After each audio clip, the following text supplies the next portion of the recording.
Hello there. Today we're going to look at Catching Feelings by the Drax Project featuring Six60. I like this song because it has really interesting chord progressions for a pop song. Drax Project is made up out of mostly music graduates, and you can see this in the way in which they have written this song. The chord progression is so repetitive, it familiarizes the listener with the complex harmony. You'll also notice how the rhythms increase in speed from the intro to the verse to the chorus. This is a really great way to build excitement in the song. Now, this song is quite hard to play on the ukulele, but I've tried to simplify the chords as much as I can. So the song starts off on an E flat major chord. Then on the third beat it goes to a G7. Then up to an F diminished 7 on the fourth beat. Now, I usually just play it like this, with the open G string as well. It's not strictly an F diminished 7, but what we're trying to do here is have like a dissonant run, and it still fits a bill like that. Then we go to a C minor on the first beat of the next bar, which on the third beat changes into an E flat major 7. Then we go up to FQ4 on the fourth beat.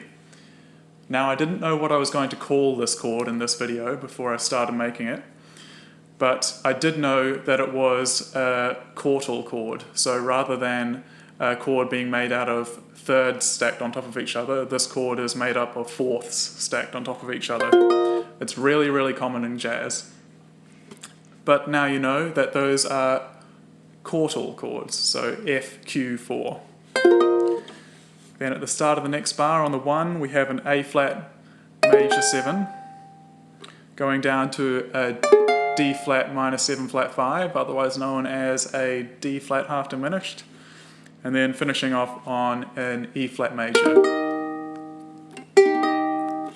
The intro verse thing starts off on an E flat chord, which then goes to a G7.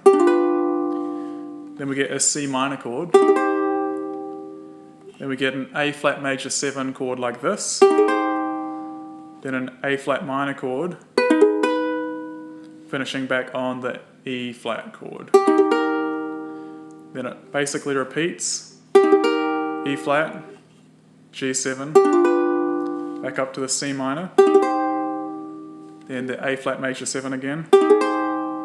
Now this is where it changes. We get an F minor 7 flat 5 or an F half diminished chord, back to the E flat. And we get the G7 2 beats earlier, up to the E flat major 7.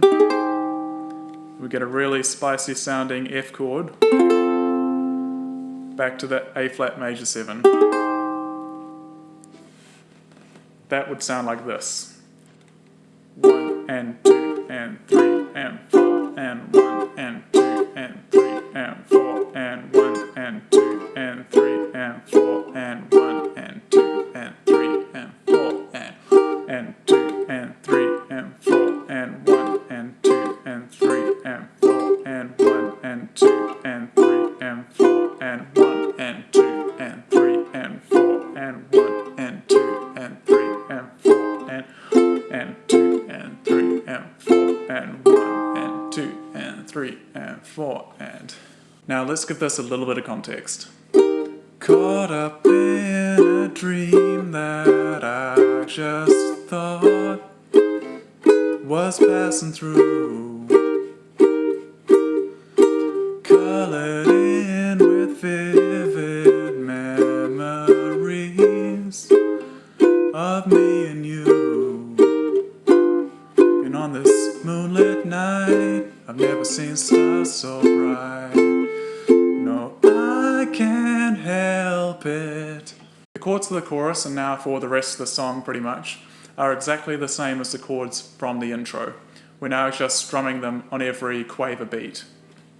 So it starts off on the E flat, 1 and 2 and, then we go to the G7, 3 and, up to the F diminished 7, 4 and, then we have the C minor, 1 and 2 and, E flat major 7, 3 and, FQ4, 4 and, up to the A flat major 7, 1 and 2 and the D flat half diminished, or the D flat minor flat 5, and 4 and then finishing on the E flat, 1 and 2 and 3 and 4 and that's pretty much the whole song.